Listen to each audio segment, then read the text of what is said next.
آیوش ملک کو کسی دیپک کمار کی ضرورت ہے جو کسی بھی شکل میں کسی بھی دھرم کا کوئی بندہ آتا جو اس مشکل مرحلے میں آیوش ملک کو سپورٹ کرتا، خواہ وہ کوئی مسلمان لیڈر ہوتا، کوئی مولوی صاحب ہوتا، کوئی مذہبی رہنما ہوتا، یا وہاں اس علاقے کا کوئی سیاستدان ہوتا، چاہے وہ کسی بھی دھرم سے ہوتا، کہ جو آ کر اس کے ساتھ کھڑا ہوتا اور اسے لوگوں کو کہتا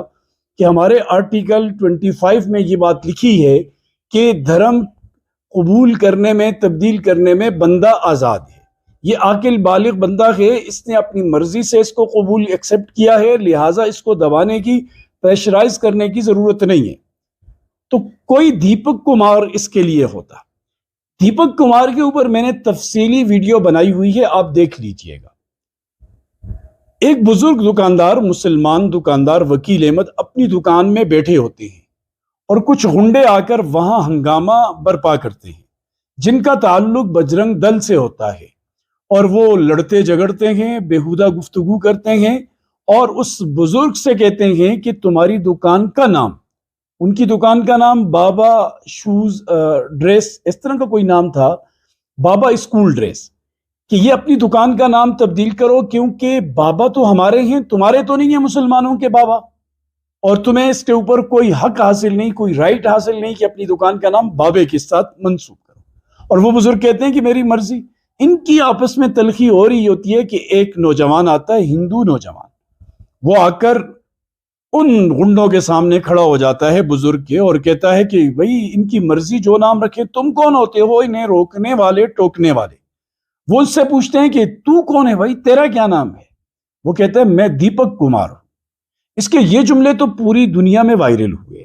خصوصاً ہندوستان، پاکستان میں تو ہر دوسرے بندے نے ان کی اس جملوں والی ویڈیو کو دیکھا اور سراہا کہ ایک ہندو کیسے ایک مسلمان کی حفاظت کے لیے آ گیا، اور ان کو اس نے وہاں سے ہٹوا دیا اور وہ نام اسی طرح دکان کا قائم دائم رہا۔ تو اس طرح کا کوئی بندہ آتا جو آیوش ملک کی پشت پناہی کرتا، اس کا ساتھ دیتا، وہ اسد الدین اویسی ہوتا، وہ محمود مدنی ہوتا، وہ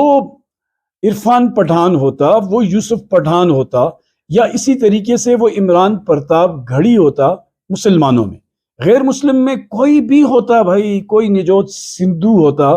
کوئی سکھ پریوار سے ہوتا، وہ آ کر انہیں لوگوں کو بتاتا کہ یار یہ جو تم کر رہے ہو یہ تو کسی کی روح کو زنجیروں میں قید کرنے والی بات ہے، جب وہ خود راضی ہے تو کسی کو کیا تکلیف ہے تمہیں؟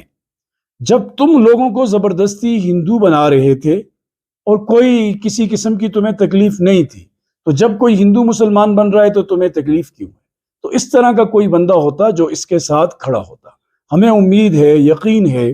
کہ وہ آیوش اب بھی مسلمان ہے، وہ اب بھی اپنے دین پر قائم ہے۔ اس نے اپنی تقریر میں، اپنے بیان میں یہ کہا تھا کہ